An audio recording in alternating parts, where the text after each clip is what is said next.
১৪০০ বছর আগে মরুর বুকে যখন মানুষ ধুলোময় বালুকাবেলায় হেঁটে বেড়াতো, জীবন ছিল কঠিন, তখন ইসলামের সূর্য উদিত হয়েছিল এক মহামানবের নেতৃত্বে। তিনি ছিলেন মুহাম্মদ সাল্লাল্লাহু আলাইহি ওয়াসাল্লাম। তার জীবন ছিল চরম সরলতা, ত্যাগ আর কেবল আল্লাহর প্রতি পূর্ণ সমর্পণের আদর্শ। তার হাতে ঘটেছিল অসংখ্য অলৌকিক ঘটনা, যেগুলো তার নবুয়তের সত্যতা প্রমাণ করে। এমনই এক অলৌকিক ঘটনা হলো তার আঙ্গুল থেকে পানি প্রবাহিত হওয়া। ঘটনাটি সংঘটিত হয়েছিল ইসলামের এক গুরুত্বপূর্ণ মুহূর্তে। সাহাবীদের একটি দল নবী সাল্লাল্লাহু আলাইহি ওয়াসাল্লামের সঙ্গে সফরে ছিলেন। এটা হতে পারে হুদাইবিয়ার সময় অথবা কোনো যুদ্ধে, যেমন তাবুক বা বদর। মরুভূমির কঠিন আবহাওয়া, উত্তপ্ত বালু, সূর্যের তীব্রতা, এসব সহ্য করে তারা চলেছেন রাসূলের নেতৃত্বে। একদিন তারা এমন এক জায়গায় পৌঁছলেন যেখানে আশেপাশে কোনো পানি ছিল না। মানুষের চোখে ক্লান্তি, শরীরে অবসাদ, কিন্তু সবচেয়ে বড় সমস্যা ছিল তীব্র পিপাসা। তাদের পানি প্রায় ফুরিয়ে গেছে। অজু করার মতো তো নয়, এমনকি পান করার মতো এক ফোঁটা পর্যন্ত পানি ছিল না অনেকের কাছে। সাহাবীরা একে একে রাসূল সাল্লাল্লাহু আলাইহি ওয়াসাল্লামের কাছে এসে তাদের অবস্থা জানালেন। ইয়া রাসূলুল্লাহ, আমরা অজু করতে পারছি না, এমনকি অনেকে পানিও পান করতে পারছেন না। তাদের চোখে ভরসা ছিল, যে ব্যক্তি আল্লাহর প্রেরিত রসূল, তিনি নিশ্চয়ই কোনো পথ দেখাবেন।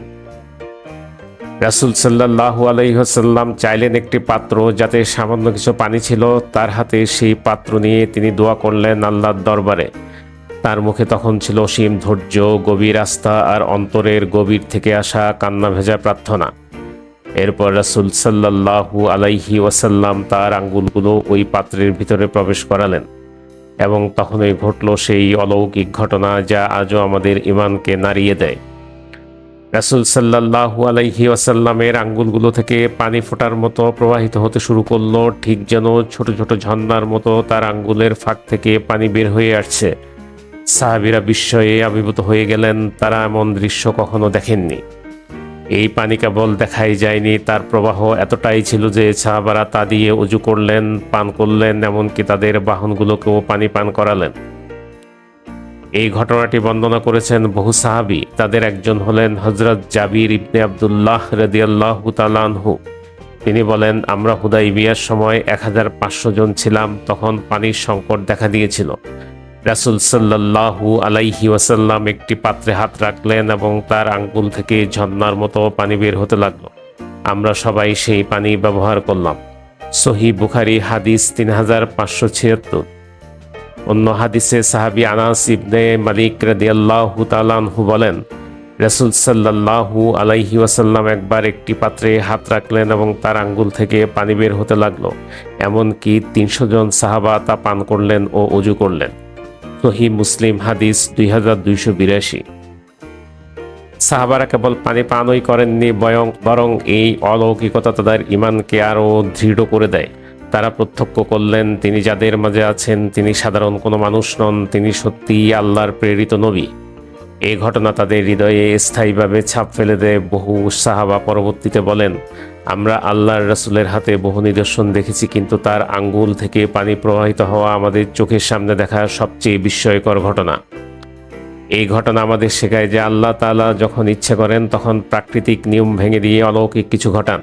তিনি তার প্রিয় রাসূলের মাধ্যমে এমন নিদর্শন দেখিয়েছেন যাতে মানুষ বুঝতে পারে এই দিন সত্য, এই রাসূল সত্য। আল্লাহর ইচ্ছায় মৃত জমিনে যেমন পানি বর্ষিত হয়, তেমনি আল্লাহর রাসূলের হাত থেকেও পানি বের করে তিনি চিরন্তন নিদর্শন দেখিয়েছেন। আজ আমাদের চারিপাশে পানি থাকলেও হৃদয় অনেকেরই শুষ্ক। আমরা কখনো সেই সাহাবীদের মতো পিপাসায় ক্লান্ত হই না, কিন্তু ঈমানের তৃষ্ণা আমাদের হৃদয়ে জমা হয়ে থাকে।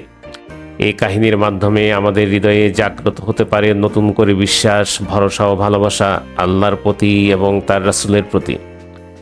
রাসূল সাল্লাল্লাহু আলাইহি ওয়াসাল্লামের আঙ্গুল থেকে পানি বের হওয়ার অলৌকিকতা ছিল কেবল একটি বিস্ময়কর ঘটনা নয়, এটি ছিল এক মহান প্রমাণ যে আল্লাহর প্রেরিত রাসূলের মাধ্যমে আল্লাহ যখন চান তখন প্রাকৃতিক নিয়মকেও বদলে দেন। আজও যখন আমরা তৃষ্ণার্ত হই, বাহ্যিক এবং আধ্যাত্মিকভাবে, আমরা এই কাহিনী মনে করে বলতে পারি, আমাদের রাসূল ছিলেন করুণা ও বরকতের উৎস, যার মাধ্যমে আল্লাহ আমাদের হৃদয় ও জীবনকে জাগ্রত করেন।